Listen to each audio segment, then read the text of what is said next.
it going. We've got Corey Dissin in the house, and we're going to talk about his new book. We're going to talk about his memoir. We're going to talk about his life. And here's the thing. Now, listen to the book this weekend. Corey, I don't like to sit down and take the time to actually read. So I listen to it on the Kindle, and I let it go ahead and play. And it's so interesting, your journey. Do tell. Yes. So we're going to talk about not just discipline, because you're known for discipline. You're Yes, known sir. for that, but also dedication.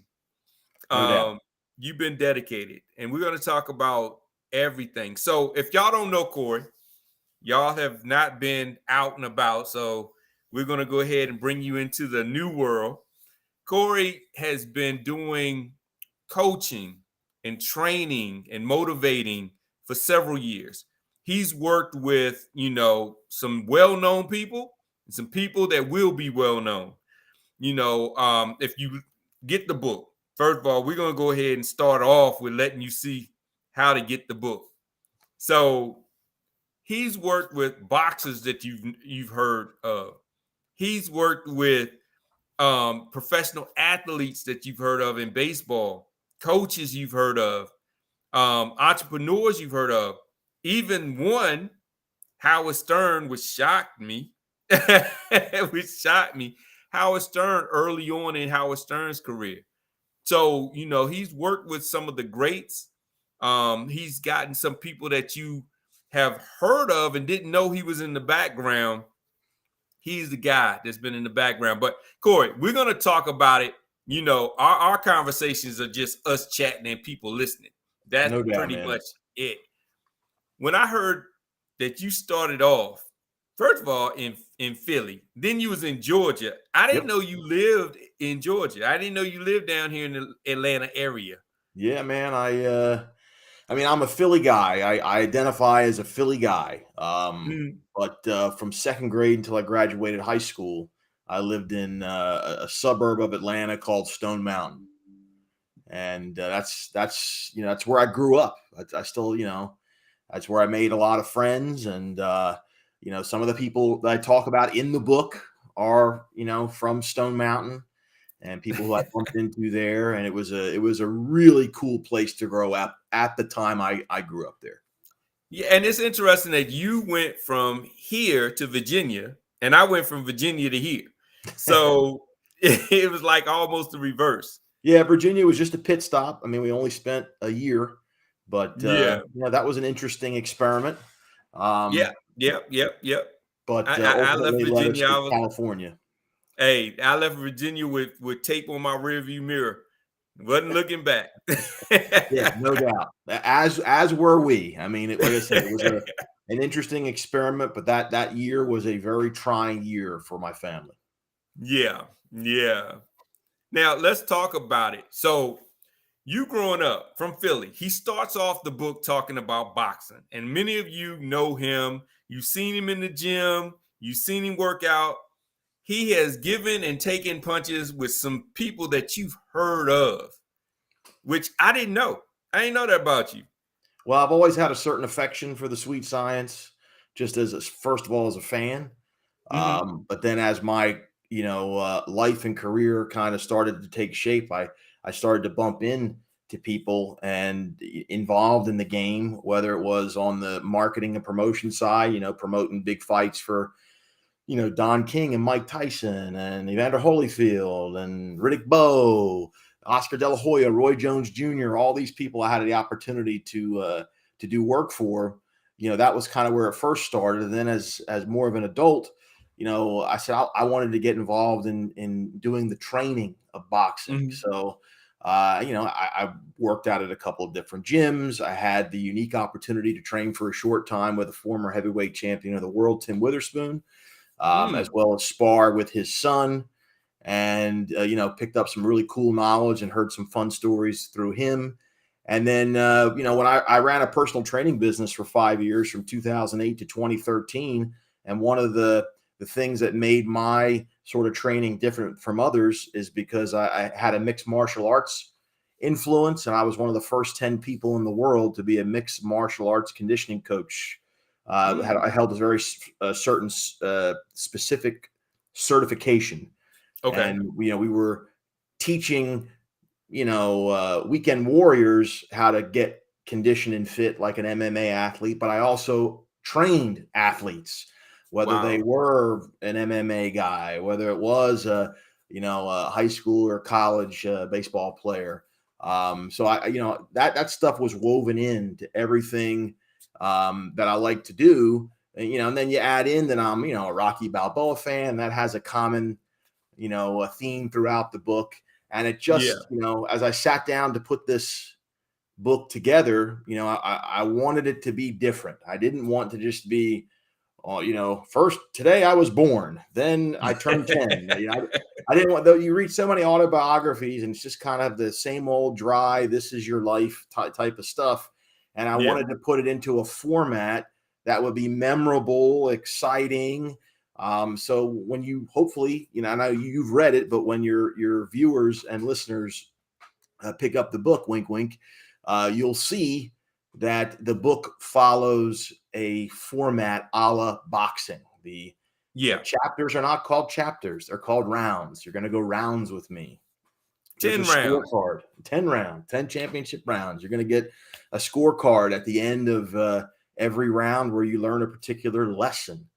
We call the at the end of the book, we have ringside acknowledgments. The table of contents is not the table of contents, it's the fight as it's round by round. There are boxers that have nicknames, the real deal, Iron Mike Tyson. So we give nicknames to all of the chapters where you're going to learn about who the voice is and the media mogul is and the Yankee and the teacher and the queen and the legacy. All these are all names given to people for a reason, but all in the spirit of life is a fight. Yeah. Life is a fight. What are you going to do to win? And it's not how hard you hit, it's how hard you can get hit and get back up. Yeah, that's one of my favorite quotes from Rocky, and you put it in the book as well. Well, it helps if you can hit real hard too. That does. I like to be on offense so much I'm offensive. I'm gonna tell you, you can't be that guy that's like, yeah, he could take a punch, but you'll never win a fight because every time you take a punch, that's points against you. So inevitably in life, you're going to get hit by some force, some person. Obviously we're not speaking literally here, we're speaking figuratively, but you have to be able to rebound off that because there are a lot of people in this world, Jeff, that that you see, that you interact with, that always have a complaint, they always have a gripe, they always have a chip on their shoulder. Yet what are they doing to fend that off? They're basically sitting in their living room in the fetal position, letting life happen to them. And I refuse to do that. And I, challenge and demand the people that are close to me to follow the same recipe. It's that you've got to take massive, relentless action and use the information that is given to you to further your life and career. And that's kind of what this book demonstrates, how I took relationships, information, advice, and I pieced it all together and built it to where, I'm sitting here now, semi-retired at 50 years old. Wouldn't have never happened had I not paid attention and used the information that was given to me. Yeah, that's true. Let's talk about that. So we're going to talk. This was the part that I was like, every teenager needs to hear this. Now, my little one started her first job this week, last week actually, and she was mad because they had her mopping the floors and sweeping the floors. So she wants to be a veterinarian, and I got her a job at an actual veterinarian clinic. Yeah, it's perfect. But see, it was surgery day, so she thought, okay, I'm gonna be handling the animals, but she didn't. She was mopping the floors. She was taking the cages and preparing the cages, and so she was like, they had me mopping the floor. I said, hey, it's a process. You start off like this, you work your way up. They're not gonna give you the gas and the shears. They're not gonna give you that first day. You got to earn it. Exactly. And you started off handing out bologna sandwiches. Yes, sir. That was my very first job. in the advertising media production world was craft services.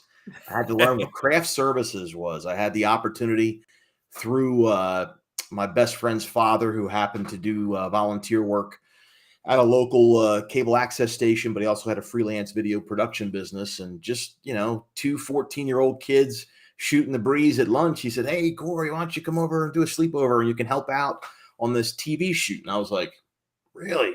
TV show? That sounds cool. Lights, camera, action. Sign me up." Well, sure Yeah. enough, I get there and everyone else is doing lights, camera, action. And I was spreading mustard and mayonnaise and making bologna sandwiches and craft services. But, taught you a valuable lesson. You got to pay your dues. You got to start somewhere. And, Yeah. it was because I made those sandwiches, and it was because I didn't put up a fuss or complain, that the same gentleman that gave me the opportunity to make those sandwiches also walked me in the door at the TV station and said, "Hey, why don't you come in and learn how to use the machines in the control room, how to set up the lights, how to run the camera." And then a year later, I was directing my own television shows at 15 years old Wow. because I paid my dues first. Yeah.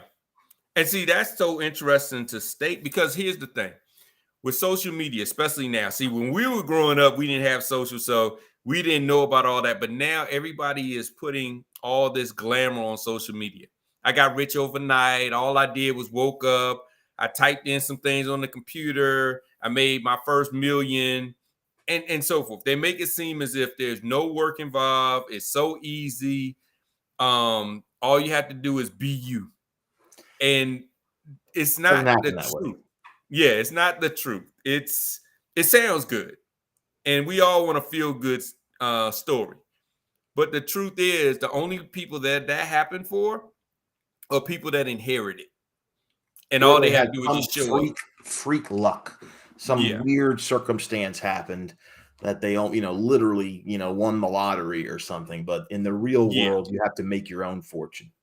exactly. And so that's what I loved about the book, because you was like, okay, I started with the sandwiches. I didn't like it. It wasn't cool, but I stuck with it. They got me in with lights. I was like, lights. Okay, I'll learn. They then got me into production.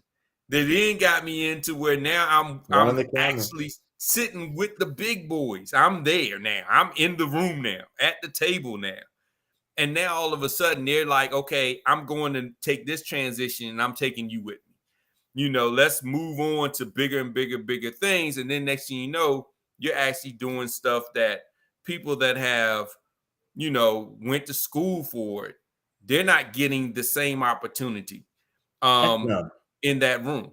But it's because you put in the hours. You put in those 10,000 hours. It wasn't, I'm just sitting here putting in applications and resumes and hoping somebody gives me a call. Yeah, that's a big thing, in today's work, job search, recruiting environment. That it's a resume mill, it's a website, it's a bunch of Zoom meetings. What happened to cultivating relationships? Yeah.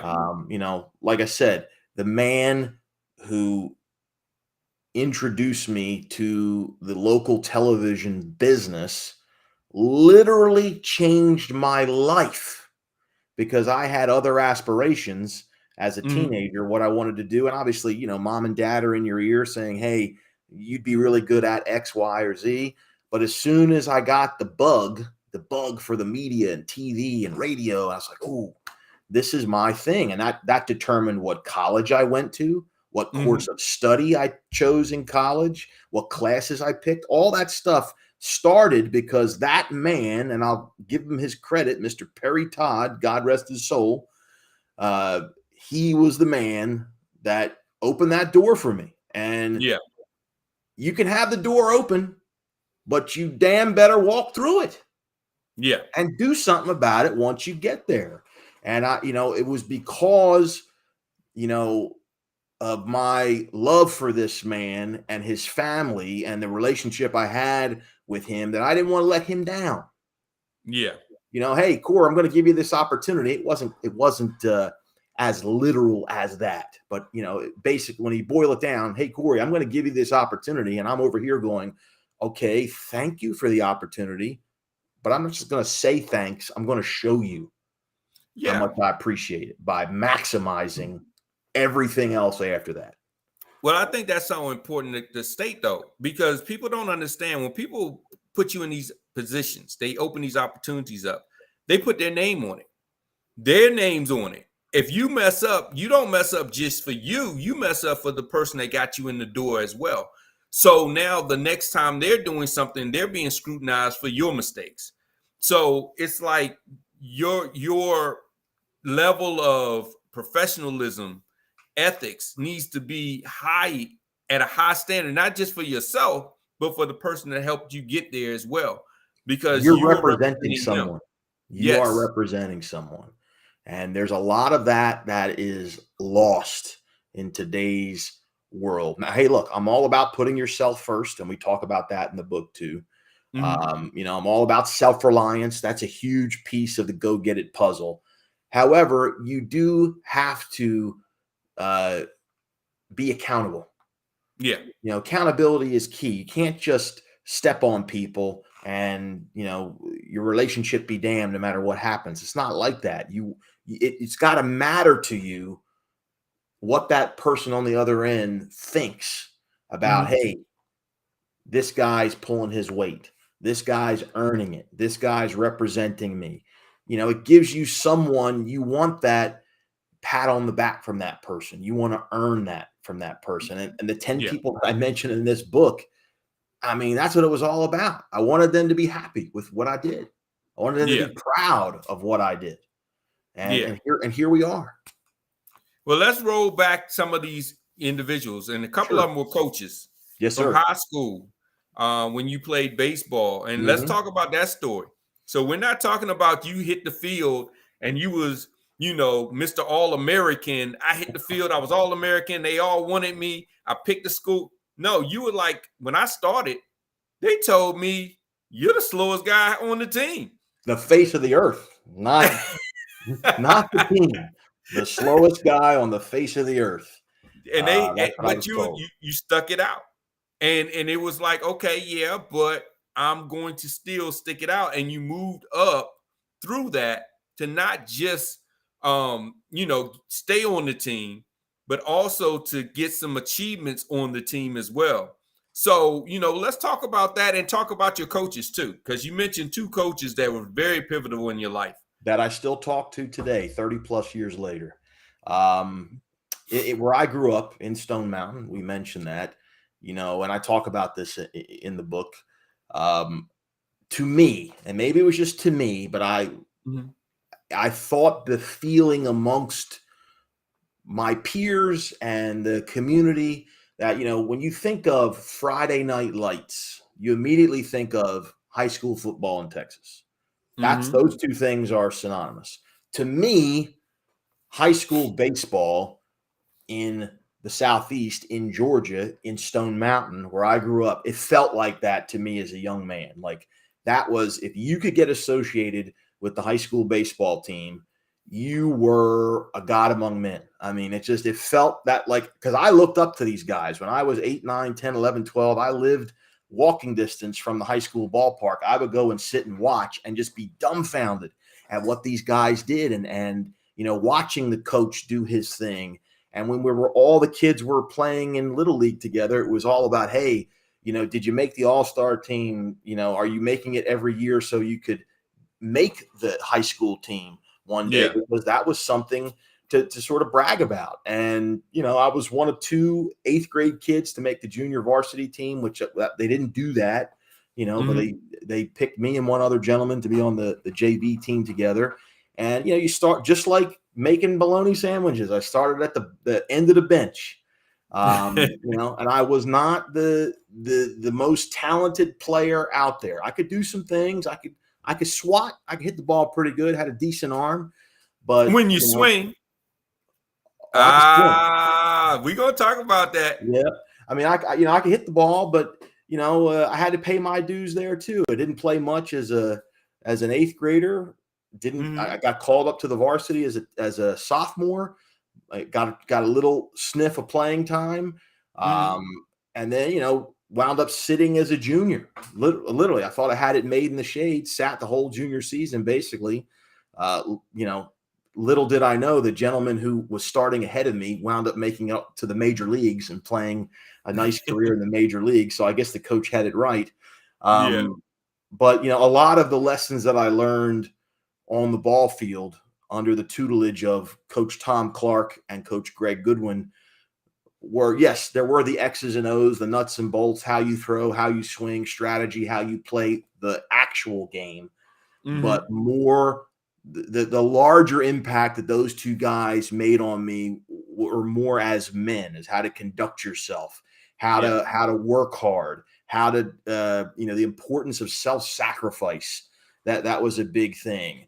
And I Yeah. honestly, I just even though those two guys, they wore me into the ground, they worked me hard, they challenged me, they Mhm. pushed me beyond my limits. And at the time, it wasn't the most fun thing all the time, but Yeah. looking back on it, extremely grateful that I met both of those guys and had the opportunity to play for them, and I maintain my relationship with them, and show that both of them that, hey, all those little things you taught me, those little life lessons, that they stuck in there, coach. I paid attention. I did Yeah. what you told me to do. I hope I made you proud. I appreciate that you turned me into a better man. And the best part, selfishly, is that both of those gentlemen had a, a, a small role in my son's baseball career, which was Yeah. completely off the charts surreal that I was able Yeah.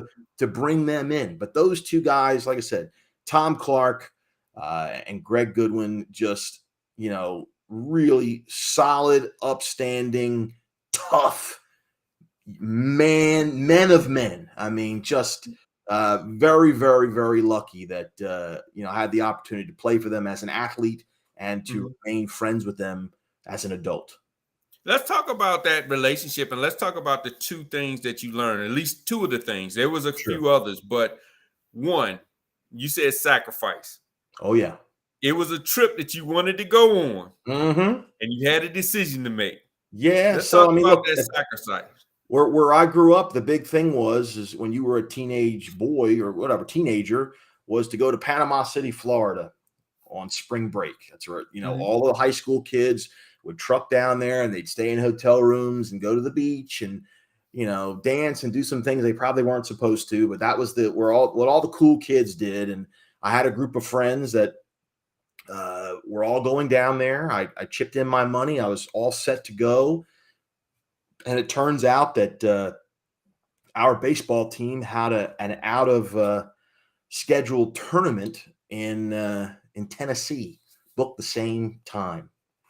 And I remember I was procrastinating and dragging my feet. How was I going to approach the coach and tell him, "Hey, I'm going to go to Panama City with my friends"? And so one day I figured, all right, I'm going to reason with him. I'm going to have a meeting in his office, and I'm going to be tactful and professional and polite. And he's going to see my way, and I'm going to get to go on the trip, and it's a win across the board. So after practice, I go in his office and I sit down with him and I plead my case. And I say, "Hey, man, I got this trip. I saved up money. I'm going with all my friends. It's a big thing." And he looked at me with a smile and he said, "Hey, I hope you have a great trip. I hope you enjoy yourself." And then there was silence to me, which felt like 5 minutes, but it might have been 10 seconds. But then following that sentence of, "Hey, I hope you enjoy your trip," because keep in mind, I'm sitting there in shock that he said that. He then goes on to say, "You can leave your uniform folded in my office." Boom. That just smacked me in the head, woke Yeah. me up. It was like, oh man, okay. So you got to make a decision. Do I Yeah. go for the fun and the sun, or do I stay the course and uphold my commitment to my team and sacrifice this? Well, obviously, I went on the baseball trip because coach then said, "I'll pick you up in the morning." And I Yeah. wound up riding with him to and from Tennessee. And he was teaching me a lesson. And a sidebar to that, he and I had a conversation about a month ago as the book was being released, and he read it, and he was reminded of that story. And he said, in retrospect, he said, I feel bad. I should have let you go on that trip. I go, no, no, no. You did. Thank you for not letting me go, because I got way more out of that. Because young people, when I say young people, I just don't mean teenagers. Young people could mean well into the millennial generation. Don't understand how important it is to give up short-term pleasure for long-term success. Yeah. They want to Yeah. have their cake and eat it too. And Yeah. it doesn't work that way. And that's why I shared that story. Did I know that that was the life lesson right then at that moment? No. Yeah. I was like, ooh, Yeah. I didn't want to lose my spot on the team.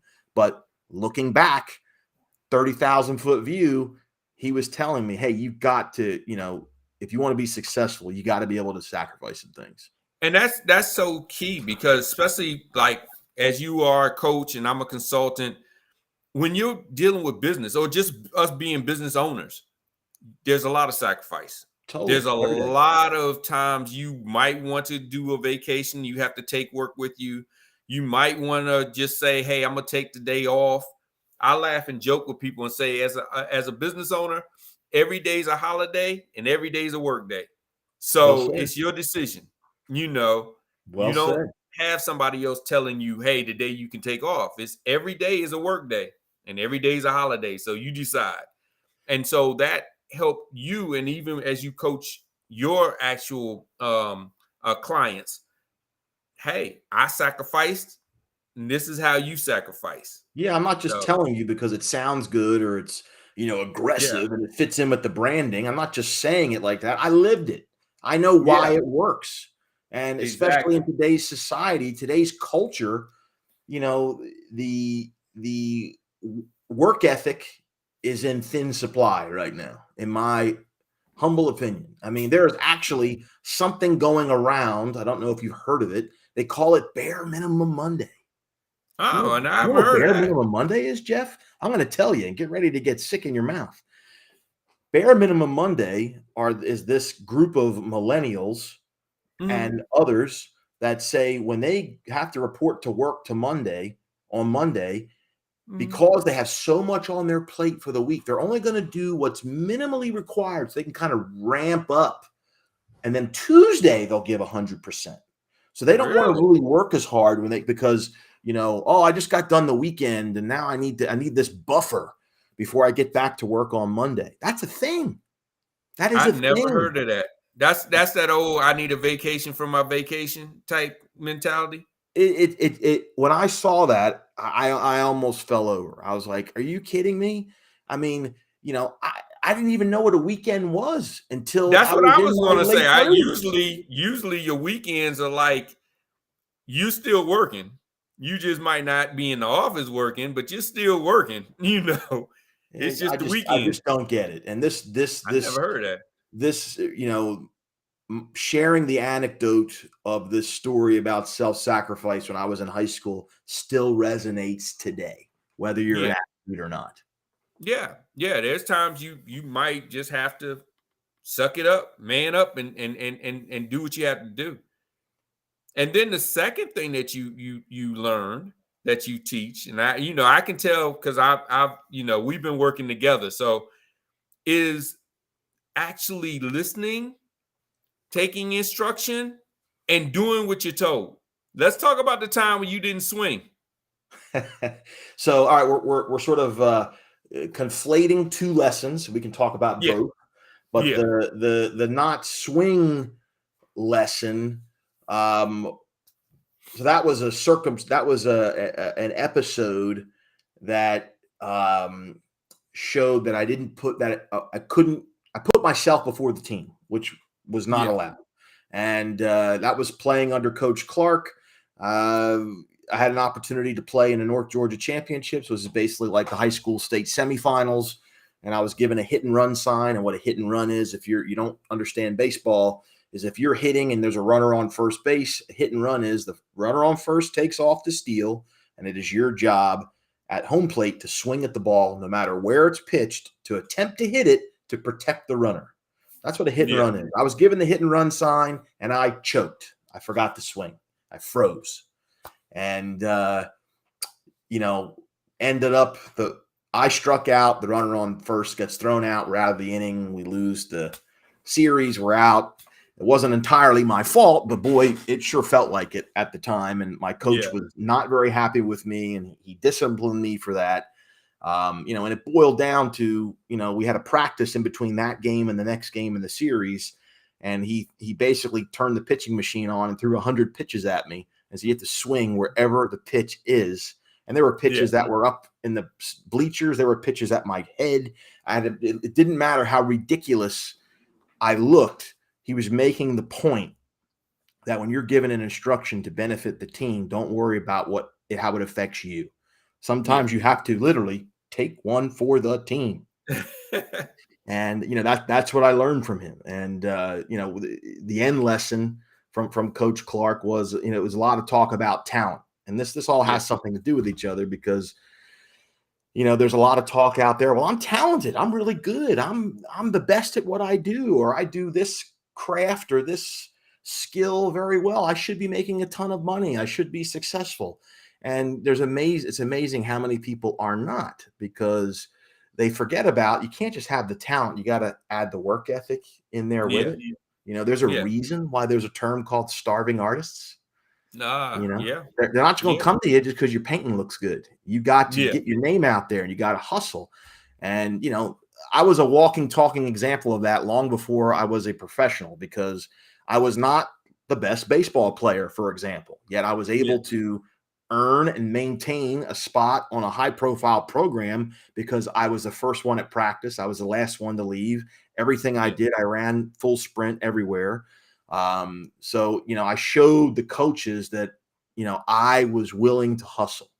Yeah. And that I take those years spent at that back red clay dusted baseball field in Stone Mountain, and I apply that to how I live my life as a professional, how I raise my two boys and what I expect of them, and quite frankly, what I demand of my clients. Yeah. And what I took from it was your coach saw something and knew something that you didn't at the time. And he's like, look, I'm telling you because this is how it works in the whole scheme of things. And a lot of times, when we're talking to clients or we're getting advice from our counsel, we don't see it. And we're saying, well, I know it. I know what I'm doing, And so they're saying, no, do this. Like something as simple as, hey, wake up at 4 a.m. Like, I don't need to wake up at 4 a.m. I can get it done by 6, 7. I can wake up at 7, 8. I don't have to really start working till 9. They're saying, no, do this because at 4 a.m, there's no distractions.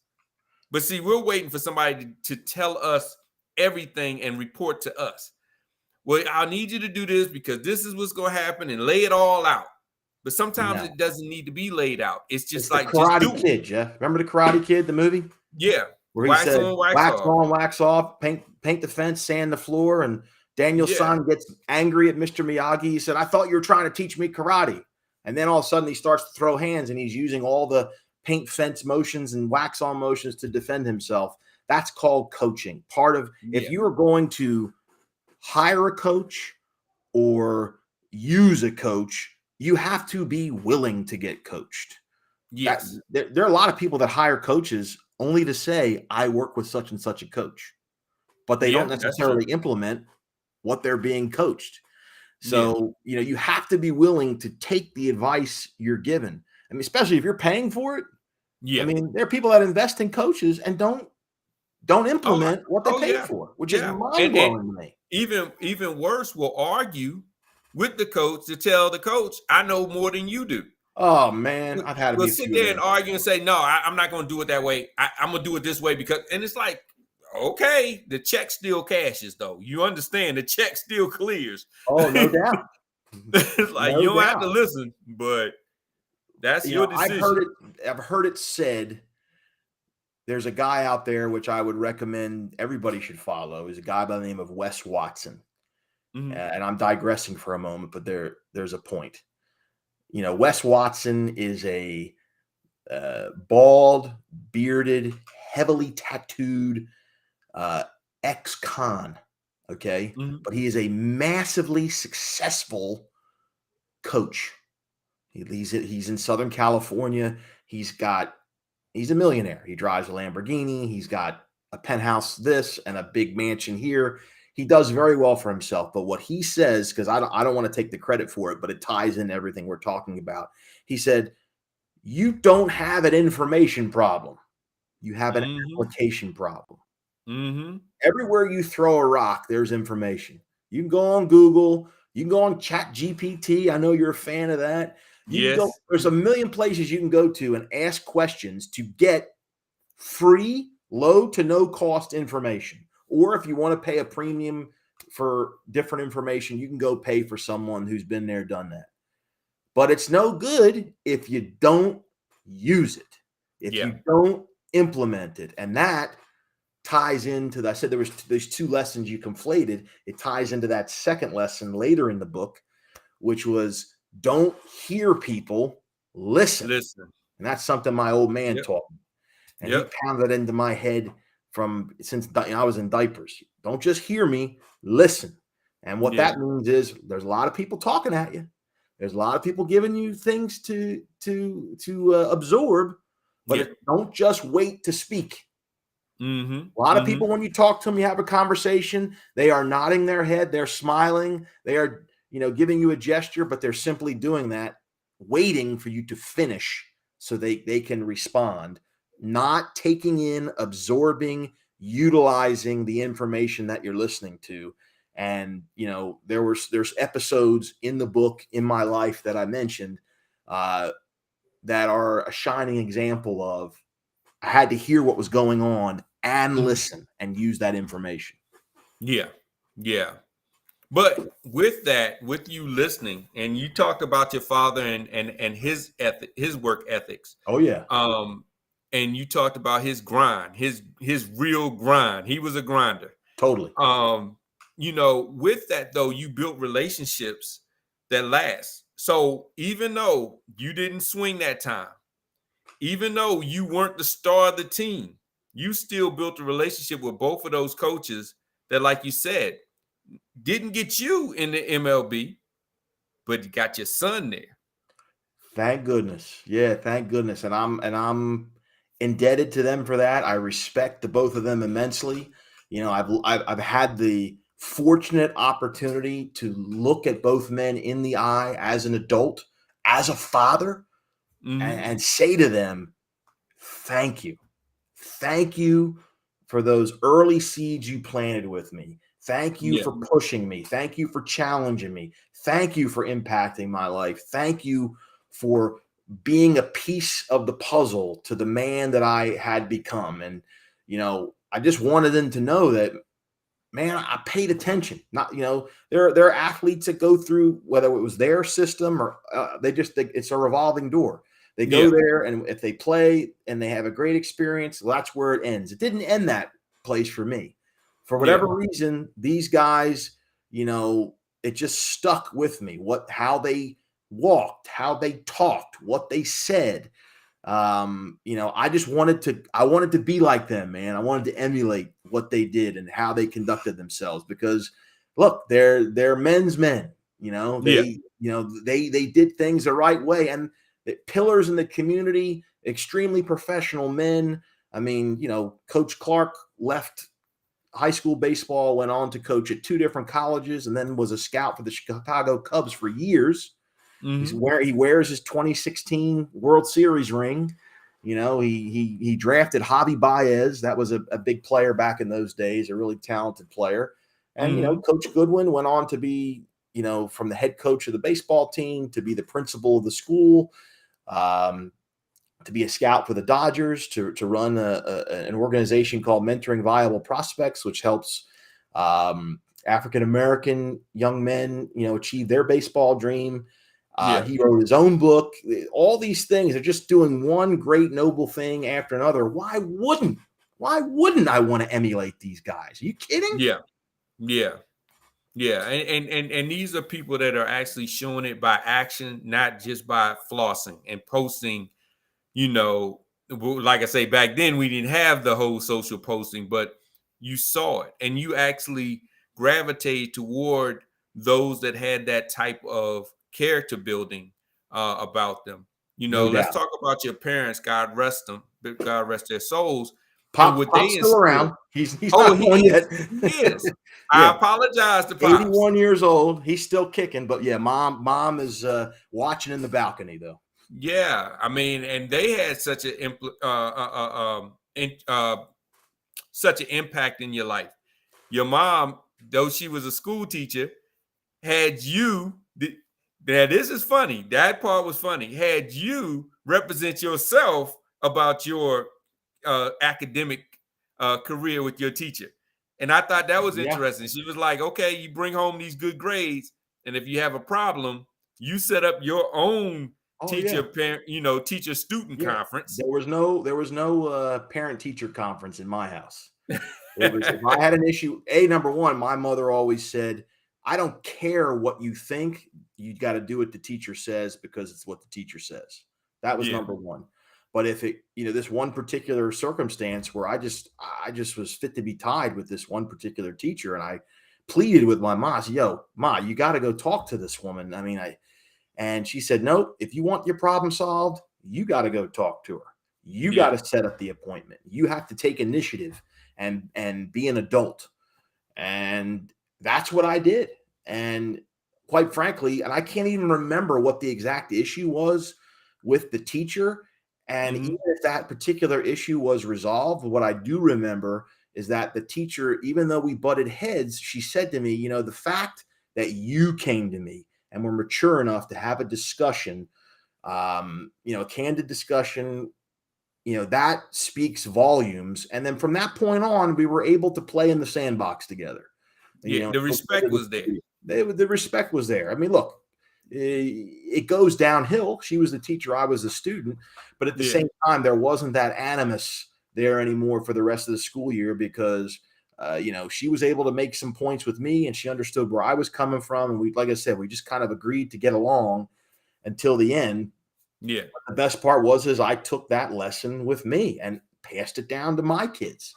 Yeah. I know, especially my younger son, he had a couple of instances in high school that he took it upon himself with a little nudging from his mother and I to get in there and have a discussion with his teacher and solve his problem, and the rest is history with that.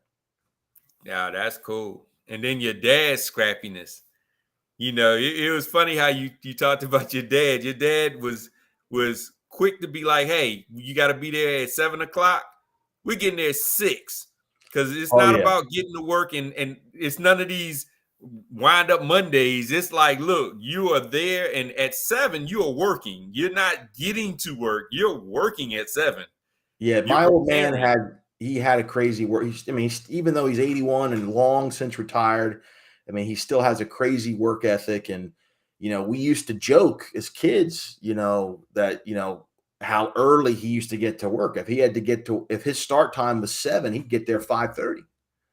And I'd say, Pop, what are you doing? He said, well, I have my coffee, I organize my notes, I speak to a couple of the people here, and I, have a conversation. That way at 7 o'clock, and my mother even used to give him a hard time. But go figure, it filters down to me because I do the same thing. My wife, makes fun of me because we can never be on time anywhere. It's always early.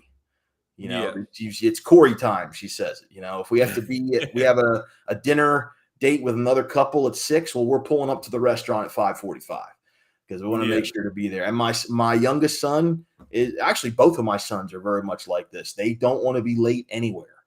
Yeah. They're my son is a professional baseball player, and we just got done watching him down in Florida, and we're there an hour before game time. Mhm. And we're there at a pretty empty stadium. Fans are just starting to come in, and there he is out on the field by himself, already dressed, stretching, getting his calisthenics in, getting his mindset right for the game. And so it's thank goodness we were able to pass that torch along. Pop gave it to me, and we gave it Yeah. down to the boys. Yeah. And that means a lot. I mean, because you're getting, like you said, your mental state correct. It's not like you're rushing in and now you're thrown into the game. And so you're kind of like, okay, like you said with your dad, hey, I'm getting my coffee in, I'm getting my thoughts together, I'm getting all my stuff prepared. So I'm somewhat easing into the day versus I'm getting here at 7, I'm running late, I'm frustrated, traffic was bad. Now I've got to start working. I got to figure out, and half the time I'm figuring out what excuses I'm gonna make for the fact that I'm rushing in here, and so it really throws you off your game. And the rest of the day, you're playing catch up. The rest of the day, you're trying to catch up for all that time that you basically have wasted because you didn't get there early enough to prepare yourself mentally for the day. Bottom line is what my old man taught me in not so simple terms, but when you boil it down to, it's like when you're prepared and preparation means getting things handled ahead of time. When Mhm. you're prepared, by the time the clock is on, that time period is on autopilot. You don't have to really Mm, think too mm. much. You just do. You execute. And, I use that as an adult with my life. I use that as an adult in my career. I pass it along to my clients. And I see my son doing that, with his preparation for professional athletics. He spends a considerable amount of time preparing. And then when the game is almost a relief Yeah. because he's Yeah. done so much to prepare. The game he told me last week, he said, the game is almost in slow motion because, it Mm. doesn't, I'm prepared. I know what to anticipate. I know what to do. And that's all Yeah. from getting stuff done ahead of time. Wow. Wow. See, these are all just pieces of the book. This isn't even Little the pieces. book. Yeah. And we're not even going to talk about Howard Stern. They'll get the book to hear about the Oh, Howard yeah. I can Stern read all story. about Howard. Yeah, sure. Yeah, they'll get the book for that. We're not even going to give y'all that just yet. Y'all can read the book about it. How You Met Your Wife. That was a Oh, real yeah. interesting story. My queen. Yeah. She's my Yes. queen. And very much a Rocky Balboa tie into that, too. We'll leave you hanging on that as well. Yep. Yep. We'll talk about Adrian. That's And right. My that, Adrian. All yes, that, sorts of that was interesting. all sorts of similarities there. I mean, almost to the exact same geography. I'll leave it at that. Yes. Yes. And that was a very funny story too. And that's And then true. That's literally true. I mean, I scoped it out on Google Maps to see just how far the locate. Well, I'll leave it at that. I don't want to give it too yes. much away, but And your life as a young adult, how you were, you know, getting in the trenches as your job, as working, getting in the trenches, to also building that to a professional career. So yeah, we're I had gonna the opportunity to meet some people. Like I said, we mentioned about the guy who got me first involved, as a youngster, but then, out of college, to be able to maximize the opportunity from these pretty big influential people that I met at the ripe age of 19, yeah. um, who I literally speak to this day, not just because of the book, a million reasons beyond the book. We don't Hmm. make money from each other anymore, but Hmm. these are two guys who, I mean, to say that they're established media veterans gives them no justice. I mean, Hmm. really, really top shelf legends in the business that I had an opportunity to bump into at a young age, and they took me under their wing and showed me the ropes. And there's just another example how I took all these little life lessons. I listened. I didn't just hear them. I didn't rely on my Yeah. talent. I relied on working hard. I was assertive. All of these things. I sacrificed. I made sacrifices. I hustled. All these little lessons tied in, and by the time I'd gotten to that level, that's when the hockey stick happened, because I put all those things together. And Yeah. excuse me, the bottom line is I thought about, I dreamt about, I manifested. I always used to say I want to be retired before I'm 50. People looked Yeah. at me like I had 6 heads. What are you talking about? You retire when you're in 65 and you collect Social Security. No, no, no. Mm-hmm. I'm going to be retired before I am 50. And here I am, 50 years old and change, but since July of 2020, I've been semi-retired. So that's 47. Yeah. 47 years old, and I have enough money to keep the refrigerator full and the rent paid and gas in the car. I'm not a rich man, but I don't care about that. But what I do care about is being able to schedule my work around my life, not the other way around. That's true. And And that's a big I thing. have that luxury, that ability to do that now, and to say, mate, if I work 20 hours in an entire week, that's probably a busy week for me. Wow. Extremely proud of that. But Yeah. that didn't happen unless all the other things we talk about in this happened first. Yeah. Yeah. Definitely. That discipline, that dedication, and relationships. No doubt. So yeah, everybody, if you just a quick read. I mean, this is not something you're gonna spend weeks to read. No, I Go out purposely and wrote get it it. that way. Yeah. Yeah. I appreciate it too. Cause over the weekend I was like, okay, I'm gonna read the book, but then I was like, you know, I'm gonna have to spend a couple of hours, a few hours, and separate myself to do it. But then I said, well, let me just go ahead and get it. I got it off Amazon.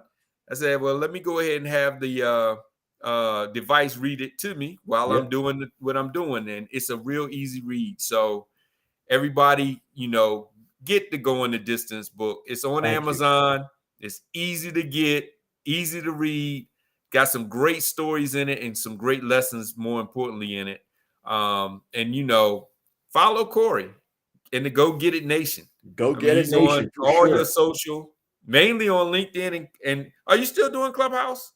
I haven't done a clubhouse in probably over a year, but Okay. I did about a year stretch where I was hustling on there for a while. It was a great platform, but referring back to not having to do work, that was Yeah. one of the things that I cut out of the equation because I'd rather spend that hour having coffee or, quite frankly, a cold beer with my wife. Yeah. Yeah. 'Cause I was gonna say I haven't seen you on it in a while, but I'm kind of on it and then I'm off it and I'm on it again. But yes, definitely following, some great nuggets in the book, some great advice, great guy. And if you are anything into sports, anything into Rocky, you're gonna really appreciate the book. It was some moments I was like, wow, I didn't know that about Corey, and I've known Corey for years. I Yeah, didn't know man. that. Well, yeah, there's some things I reveal that I don't necessarily, talk about all the time, but I thought it was important because everybody sees the weightlifting and and all that stuff. I Yeah, wanted people to kind of see there's other layers there, that kind yeah, of make me me, and hopefully that'll help make you you. yes, definitely. Well, thanks so much, Corey, for coming on, man, and Yeah, thank spending some you. time with me, having that conversation. Hopefully, everybody got the most. He's easy to find. He does contact you back, so if you want to just reach out to him, Please do. feel free. He definitely does reach back out to you. And you're gonna enjoy this book. I really enjoyed it. And even though I haven't had the opportunity to be on that field or in that ring, it made me feel like I was an athlete. We took you in there with us, man. And when you come out to Southern California, we'll make sure to hang out here as well. Definitely, we got to do that. And the next time you come back to the Atlanta area, we got to We'll have hang to hit out. you up, man. But But you're a I good was egg, and I surprised. really appreciate you being so generous with your time to share my story and the book. And I can't thank you enough for being a pretty ardent supporter of all things Go Get It Nation. Oh, definitely. Always. Always. Well, Thank you, sir. everybody, thanks again. And we will be out and see you at the next one.